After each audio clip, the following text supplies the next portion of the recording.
France has been the world's second power for a long time. After the Charlemagne Empire, Paris always found itself on the back foot against the Arabs, the Italians, the Spanish, the English, the Germans, the Americans. When America created a global system, freezing geopolitics in place, France could only be a cog in the machine. The French kept most of their production in-house, protecting their domestic market. Their economy barely even Europeanized. The French military maintains a strong capacity for independent action. With the order's end, history thaws. Without the global order, the French economic model will still work. Paris maintains reasonably good working relationships with the Americans, the British, the Dutch, the Spanish, the Italians, the Germans, even the Russians. Their position is why most European treaties are signed in Paris. France is emerging as the only significant European power with a sustainable domestic system and no strategic entanglements, leaving it free to shape Europe in its own image and perhaps in lands beyond. France is a power due to a specific region, the Beauce. The Beauce's limestone-rich soils place it among the world's most fertile agricultural regions, and its surpluses have proven sufficient to feed all of northern France for centuries. The river Yonne cuts south to north through the Beauce's eastern half, bringing all the normal benefits of cheap transport to high-quality agricultural lands that are the recipe for success throughout the world. But the Yonne is no standard river. Some 67 miles downstream of the head of navigation at Auxerre, the Yonne empties into the Seine system just above the Paris metropolitan region.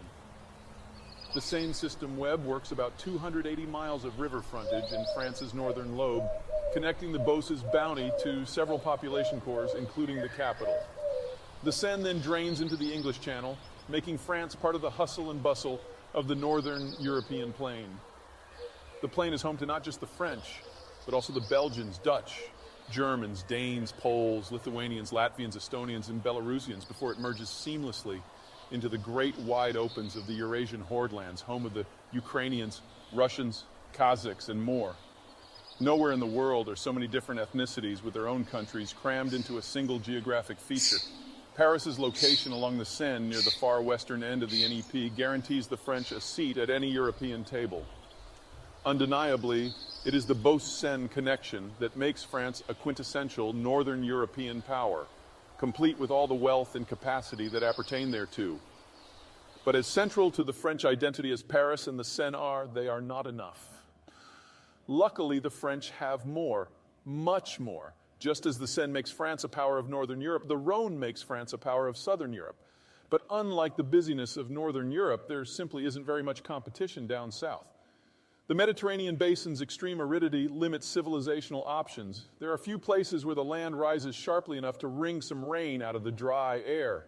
Those locations bloom as a result, but that same sharp rise prevents local rivers from having the calm flatness required for navigability, and from that, national potency. France is the only power with Mediterranean frontage that's an exception. Undeniably, it is the Beauce-Rhone connection that makes France a quintessential Mediterranean power, complete with all the wealth and capacity that comes with that stature. Tickling the Beauce's southern edges flows yet another river, the Loire, the river of kings. In many ways, the Loire Basin serves as France's window out of the old world, enabling it to be a player on a far larger stage than merely Europe. And these aren't even all of France's rivers. The Meuse enables the French to dominate much of Belgium. The Moselle is a tributary of a border river, the Rhine, that enables French influence into both Germany and the Netherlands. Follow the Rhone upriver, and one ends up in Switzerland, giving the French a clear path to the heart of Europe's supposedly neutral power. The Garonne is navigable all the way upstream to Toulouse, a mere 100 miles from the Mediterranean coast, increasing French influence over countries south, while also creating a river and road shortcut that negates the need for the long sail around Iberia. Even the arrangement of France's rivers encourages her onward. The navigable flows of the Seine and Loire are close enough together to cradle all of northwest France. Perhaps a better verb would be smother. Somewhat rugged regions like Normandy and Brittany would normally be too remote from the river zones to be assimilated easily and thus be likely to turn rebellious. Even the shape of France, in essence a knob near the end of the European peninsula, helps. France's frontage on the English Channel, Bay of Biscay, and the Mediterranean gives it a mild marine climate, far more typical of an island. Compared with the bulk of Europe, France is warmer and wetter, while also experiencing less extreme seasonal variations. With the exception of the highlands of the massive central, all of France is firmly temperate. France even has pretty good borders. On France's southern and southeastern borders jut the Pyrenees and Alps, both replete with peaks so sharp they have permitted little direct land contact with the Iberian and Apennine peninsulas throughout recorded history. Even France's borders on the invasion-happy corridor of the northern European plain are somewhat circumscribed. To France's northeast, a series of densely forested foothills push from the Alps nearly to the North Sea coast, making this Belgian gap the northern European plain's narrowest point. France's many rivers distribute the Beauce's bounty far and wide. They serve as arteries for commercial interests. They entrench the French national identity. They encourage power projection in three wildly different directions into three wildly different regions: the Channel and North Sea, the Mediterranean and the Middle East, and the Bay of Biscay and the New World. They shelter France in the most defensible position possible on the northern European plain while still enabling the French to take advantage of all the opportunities the plain can provide. And as geography doesn't change, those opportunities have existed for a long time. The French have arguably the longest tradition of operating as a cohesive culture vis-a-vis their location of any people on Earth. France's unique mix of geographies does more than make it special. The configuration of French lands makes it culturally sophisticated, economically aware, technologically advanced, politically robust, and diplomatically essential. It makes France rich, whether in the sleepy countryside or the city of light. It makes France involved in places as close as Bern and Brussels and as far away as Montreal and Saigon. It grants the French a deep understanding of how the pieces fit together and what levers need to be pulled to achieve this or that result. It makes France a superpower, and a durable one at that. In short, the place was ready to blow. Think of the virus of American democracy upon this system as less the systemic disruptor and more the proverbial straw. It got pretty ugly. The French Revolution didn't simply behead the royal family. Its subsequent terror introduced Western civilization to populism of the ugliest sort, mobs large and small literally burning down the ancien regime, complete with impromptu execution tribunals so prolific that there were occasional basket shortages because so many heads needed to be caught.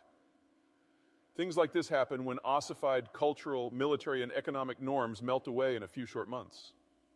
What emerged from the detritus in the French terror's aftermath, however, wasn't simply a reborn France, but something fundamentally new: nationalist France. From a geopolitical point of view, nationalism's defining characteristic is its capacity to better harness national power. Medieval feudalism splits capacity among the royals, the nobles, and the peasantry, with loyalty within and among the three largely determined by a system of bribes and threats. It works, but is wildly inefficient. In contrast, nationalism fuses ethnic identity directly to a centralized governing system, both eliminating the middleman and making loyalty part of the governing rationale. Such organizational slimming funnels more resources, financial and labor, in particular to the one government that rules it all. Nationalism took root quickly, in no small part because France's rivers enabled the quick transmission of ideas.